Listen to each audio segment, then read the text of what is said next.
ओम शांति।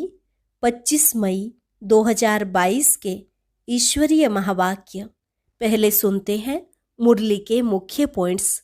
बाबा ने कहा, हे नींद को जीतने वाले बच्चे, तुम नींद को जीतकर मुझ निराकार बाप को याद करो, क्योंकि अब तुमको मेरे पास मेरी निराकारी दुनिया में आना है।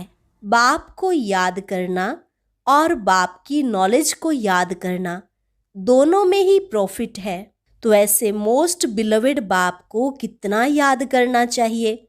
जैसे रोटी बेलना या पकाना, ये सब प्रैक्टिस से सीख जाते, ऐसे बाप को याद करना भी सीखना है, तो बाबा भी खुश होगा। तुम्हारा एक एक श्वास मोस्ट वैल्यूबल है। यहाँ तो एक सेकंड भी छुट्टी नहीं मिलती, क्योंकि श्वासों श्वास बाप को याद करना है। रात दिन बाबा की सर्विस में रहना है। बाप तुमको रोजाना कितनी गुह्य बातें सुनाते हैं। रोज मुरली सुनने वाले कभी फेल नहीं होंगे, मैनर्स भी अच्छे रहेंगे। अमृत वेले उठ यह चिंतन करो कि हम ही पूज्य देवी देवता थे, बहुत समझदार थे। बाप फिर से हमको ऐसा बना रहे हैं। जितना हो सके रात को जागकर भी यही विचार सागर मंथन करना चाहिए, तो बहुत खुशी का पारा चढ़ेगा। नींद को फिटाना चाहिए। और लास्ट में बाबा ने कहा, जैसे तुम बच्चे कहते हो बाबा मैं तेरा हूँ, मैं भी कहता हूँ हाँ बच्चे तुम मेरे ही हो, तो अब मेरी मत पर चलो। अगर मेरी आज्ञा का उल्लंघन करेंगे, मेरे को याद नहीं करेंगे, तो बहुत सजाएं खानी पड़ेंगी।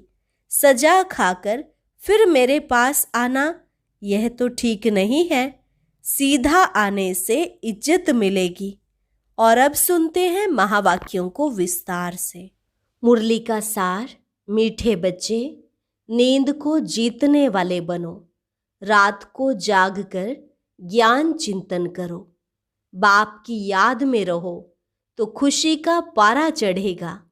प्रश्न, भारत में अनेक छुट्टियां होती हैं, लेकिन संगम युग पर तुम्हें एक सेकंड की भी छुट्टी नहीं मिलती, क्यों? उत्तर, क्योंकि संगम का एक एक सेकंड मोस्ट वैल्यूबल है। इसमें श्वासों श्वास बाप को याद करना है। रात दिन सर्विस करनी है। आज्ञाकारी वफादार बन याद से विकर्म विनाश करके इज्जत के साथ सीधा घर जाना है। सजाओं से छूटना है। आत्मा और शरीर दोनों को कंचन बनाना है। इसलिए तुम्हें एक सेकंड की भी छुट्टी नहीं। गीत हमारे तीर्थ न्यारे हैं। ओम शांति। बच्चे जानते हैं कि तीर्थ यात्रा दो प्रकार की होती है, एक रूहानी, दूसरी जिस्मानी। घाट भी दो प्रकार के हो गए, एक तो नदियों के घाट हैं, दूसरा फिर तुम बच्चों के नए नए सेंटर्स अर्थात घाट बनते जाते हैं। पूछेंगे कि कानपुर में ज्ञान अमृत पीने व ज्ञान स्नान करने के कितने घाट हैं, तो कहेंगे 4-5 घाट हैं। एड्रेस भी सब घाटों की डाली जाती है। यह फलाना घाट है, वहां जाकर जो ज्ञान स्नान करेंगे वह जीवन मुक्ति पा सकते हैं। बच्चे जानते हैं कि मुक्ति और जीवन मुक्ति किसको कहा जाता है। बरोबर भारत जीवन मुक्त था, उनको ही स्वर्ग कहा जाता है। फिर जीवन बंध में आते हैं तो उनको नरक कहा जाता है। तुम बच्चे जानते हो, हम तीर्थों पर जाते हैं, ज्ञान स्नान करने से ही सद्गति हो जाती है। सद्गति का साक्षात्कार भी तुम बच्चों को हुआ है। सद्गति कहा जाता है स्वर्ग को और दुर्गति कहा जाता है नरक को। सद्गति स्वर्ग जरूर सतयुग है और दुर्गति नरक कलयुग है। तुम बच्चे सबको निमंत्रण देते हो कि इस कलयुगी नरक से सतयुगी स्वर्ग चलेंगे। स्वर्ग के साथ सतयुग अक्षर जरूर डालना है, तो स्वर्ग और नरक अलग अलग हो जाएगा। नहीं तो मनुष्य कह देते स्वर्ग नरक यहाँ ही है। स्वर्ग और नरक को भारतवासी ही जानते हैं। वहां जाएंगे देवी देवता धर्म वाले, और किसको पता नहीं है। हरेक का अपना अपना धर्म और अपना धर्म शास्त्र है, तो हरेक को अपना धर्म शास्त्र ही पढ़ना चाहिए। अपना धर्म शास्त्र ही कल्याणकारी होगा। तुम बच्चे जानते हो कि हम बरोबर उच्च कुल के हैं।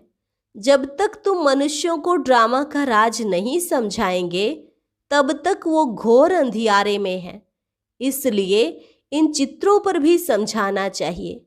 तुम बच्चे सभी युगों को जानते हो, सिवाय चित्रों के मनुष्य समझ न सके, बुद्धि में बैठेगा ही नहीं।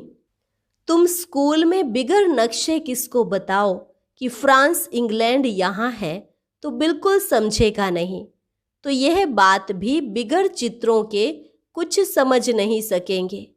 चित्रों के आगे लाकर समझाना चाहिए कि यह ड्रामा है। अब बताओ तुम किस धर्म के हो, तुम्हारा धर्म कब आता है, सतयुग में कौन सा धर्म है। चित्र में बिल्कुल क्लियर लिखा हुआ है। सतयुग त्रेता में सूर्यवंशी चंद्रवंशी जब थे तो और धर्म नहीं था। अब वह देवता धर्म है नहीं, इसलिए जरूर वह स्थापन होना चाहिए। अब दुनिया पुरानी है तो जरूर फिर नई दुनिया स्थापन होनी चाहिए।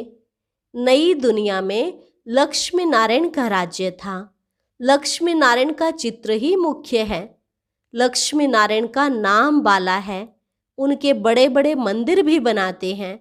शिव के भी अनेक नाम रख अनेक मंदिर बना दिए हैं।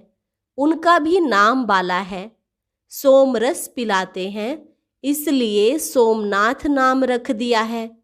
मनुष्यों ने बहुत नाम रख दिए हैं, तो समझाना पड़ता है। रुद्र, शिव, सोमनाथ, यह सब नाम क्यों रखे हैं? बद्रीनाथ का अर्थ क्या है? बहुत नाम बिना समझ के रख दिए हैं, इसलिए मनुष्य मूंझे हुए हैं। इसका यथार्थ नाम ही है रुद्र गीता ज्ञान यज्ञ। बाप कहते हैं, इस मेरे ज्ञान यज्ञ से यह विनाश ज्वाला प्रज्वलित हुई है। यह है भगवानुवाच। तो पहले जब कोई आए तो उन्हें गीता पर भी जरूर समझाओ। उसमें लिखा हुआ है भगवानुवाच, मामेकम याद करो तो विकर्म विनाश होंगे और तुम मेरे पास चले आएंगे। वह है बेहद का बाप, स्वर्ग का रचयिता, जीवन मुक्ति का रचयिता। नाम ही है हेवनली गॉड फादर, जो हेवन की स्थापना करते हैं। हेवन में रहते नहीं हैं। हेवन स्थापन करने वाला है भगवान। स्थापना, विनाश, पालना का कार्य करते हैं ना। तो अब बाप कहते हैं, मुझ पारलौकिक बाप को याद करो और अपने को अशरीरी आत्मा समझो, नहीं तो मेरे पास कैसे आएंगे। बाप कहते हैं, यह तुम्हारा अंतिम जन्म है, इसलिए मेरे साथ योग लगाने से तुम्हारे विकर्म विनाश होंगे। इसको योग अग्नि कहा जाता है। मनुष्य तो तंदुरुस्ती के लिए अनेक प्रकार के योग सिखलाते हैं। अब पारलौकिक बाप कहते हैं, मेरे से योग लगाओ और इस ज्ञान की धारणा करो, तो तुम्हारे विकर्म विनाश होंगे और फिर मैं तुमको सतयुग बैकुंठ की बादशाही दूंगा। तो मानना चाहिए ना। बाप कहते हैं, हे नींद को जीतने वाले बच्चे, नींद को जीतकर बाप को याद करो, क्योंकि तुमको मेरे पास निराकारी दुनिया में आना है। अगर कृष्ण होता तो कहता, मेरे बैकुंठ में आना है। जो जहाँ का वासी होगा वहाँ की ही मंजिल दिखाएगा ना। निराकार बाप कहते हैं, तुम मुझे याद करो तो मेरी निराकारी दुनिया में आएंगे। मेरे पास आने का यह एक ही रास्ता है। अभी तुम बच्चे हो। मुख वंशावली, कुख वंशावली और मुख वंशावली अक्षर बिल्कुल सहज हैं। अभी तुम कहते हो बाबा मैं तेरा हूँ, मैं भी कहता हूँ हाँ बच्चे तुम मेरे हो, तो अब तुम मेरी मत पर चलो। तुम जानते हो भारत जब स्वर्ग था तब बाकी इतनी सब आत्माएं कहाँ थी? मुक्ति धाम में। वहाँ है ही एक धर्म, इसलिए ताली बजती नहीं, लड़ाई झगड़े का नाम नहीं। यह लोग भले कहते हैं तो हम हिंदू चीनी भाई भाई, परंतु हैं कहाँ? यह तो लड़ते रहते। गाते हैं पतित पावन सीताराम, तो जरूर खुद पतित हैं तब गाते हैं। सतयुग में तो है ही पावन दुनिया, तो वहाँ ऐसे नहीं गाएंगे। यह पतित दुनिया है तब गाते हैं। पावन दुनिया कहा जाता है सतयुग को, पतित दुनिया कहा जाता है कलयुग को। यह भी मनुष्य समझ नहीं सकते हैं। कितने मलिन बुद्धि हैं, हम भी समझते नहीं थे। तमो प्रधान बुद्धि होने से सब भूल जाते हैं।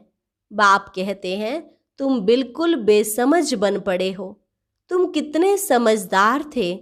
तुम सो देवता सतो प्रधान थे, अब बेसमझ शुद्र तमो प्रधान बन पड़े हो। तुमने स्वर्ग में कितने सुख पाए। तुम भारतवासियों का उच्चते उच्च कुल था, देवी देवताओं का। अब तुम कितने तुच्छ नरकवासी बने हो। यह बाप ही आकर अपने बच्चों को कहते हैं। बच्चे फील करते हैं। बरोबर हम सो पूज्य देवता थे, फिर पुजारी बने। बाबा ने कितना समझदार बनाया था, अब फिर बना रहे हैं। यह बातें रात को चिंतन कर बहुत खुशी में आना चाहिए। अमृत वेले उठकर बाबा को याद करो और यह चिंतन करो तो खुशी का पारा बहुत चढ़ेगा। कई बच्चे तो सारे दिन में 1 सेकंड भी याद नहीं करते। भले यहाँ सुनते हैं, परंतु बुद्धि योग और तरफ है। निराकार परमात्मा किसको कहा जाता है वह भी नहीं समझते हैं। स्कूल में कोई 2-3 बार भी नापास हो पड़ते हैं। आखिर पढ़ नहीं सकते हैं तो फिर स्कूल ही छोड़ देते हैं। यहाँ भी पढ़ाई समझ में नहीं आती है तो छोड़ देते हैं। माया जोर से थप्पड़ लगा देती है। विकार का घूंसा लगा और सत्यानाश। माया ऐसी प्रबल है, बड़ी दुस्तर है। तुम्हारी बॉक्सिंग कोई मनुष्य से नहीं है, परंतु माया से है। हम माया पर जीत पाते हैं। इसके लिए तुम बच्चों को बहुत पुरुषार्थ करना चाहिए। जितना हो सके रात को जागकर विचार सागर मंथन करना चाहिए। प्रैक्टिस हो जाएगी।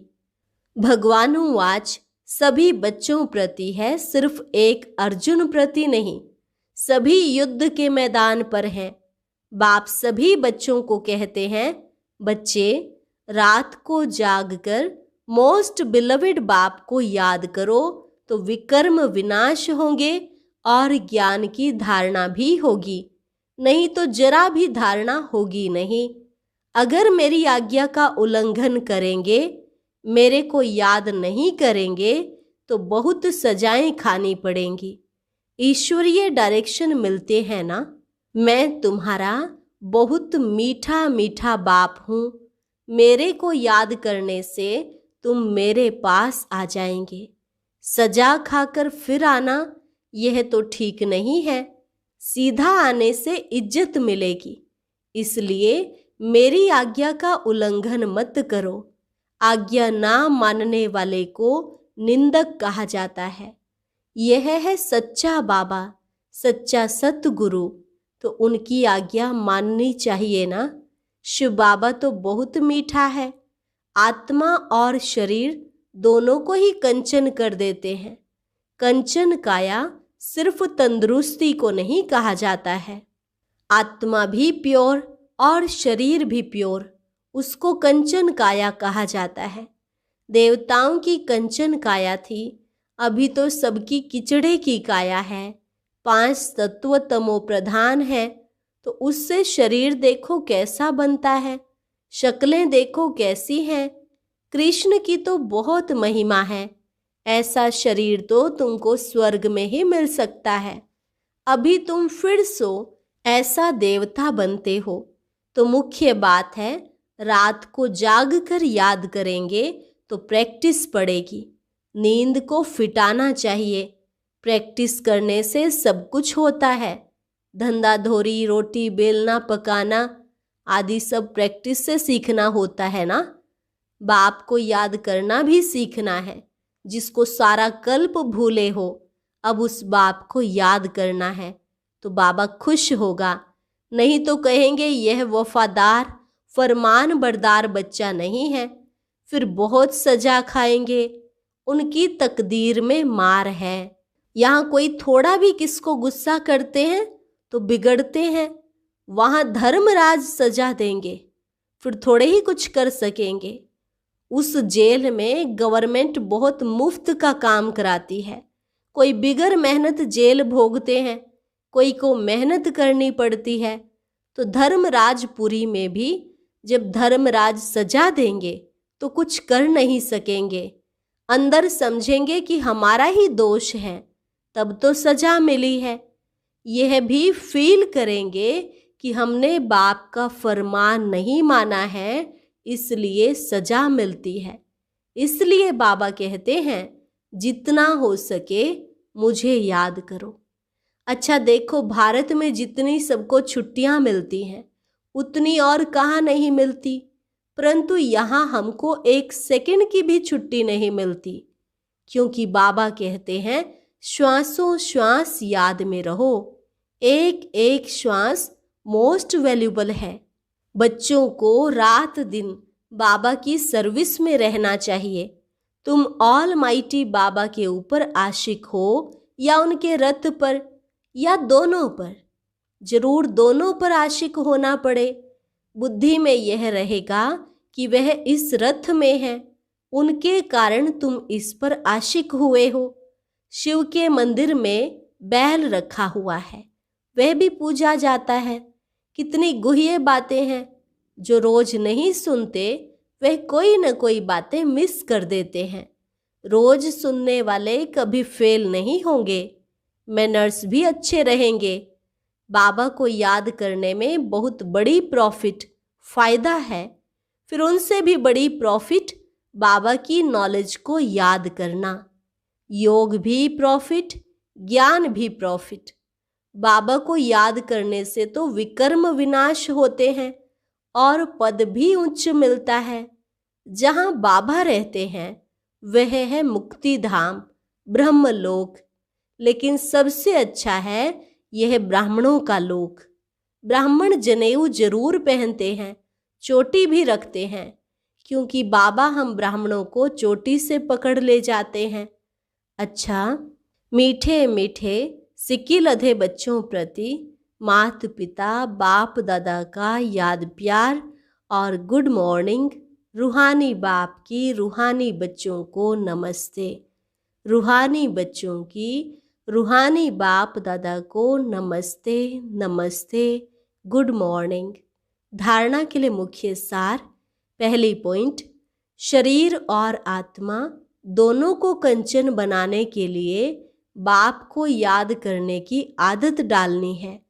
कभी भी आज्ञा का उल्लंघन नहीं करना है। दूसरी पॉइंट, पढ़ाई के समय चेक करना है कि बुद्धि इधर उधर भागती तो नहीं है। कभी भी पढ़ाई मिस नहीं करनी है। माया की बॉक्सिंग में हार नहीं खानी है। आज का वरदान, सर्व आत्माओं को शुभ भावना शुभ कामना की अंजलि देने वाले सच्चे सेवाधारी भव। सर्व आत्माओं को शुभ भावना शुभ कामना की अंजलि देने वाले सच्चे सेवाधारी भव। सिर्फ वाणी की सेवा ही सेवा नहीं है, शुभ भावना शुभ कामना रखना भी सेवा है। ब्राह्मणों का ऑक्यूपेशन ही है ईश्वरीय सेवा। कहाँ भी रहते सेवा करते रहो।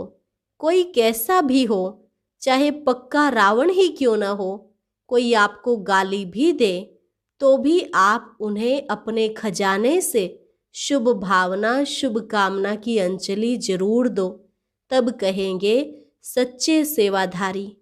स्लोगन: पवित्रता ही ब्राह्मण जीवन का मुख्य फाउंडेशन है। धरत परिये धर्म ना छोड़िए। पवित्रता ही ब्राह्मण जीवन का मुख्य फाउंडेशन है। धरत परिये धर्म ना छोड़िए। अच्छा, और एक जरूरी सूचना, सेंटर पर मुरली सुनने वाले भाई बहनें आज की ये वीडियो जरूर सुनें।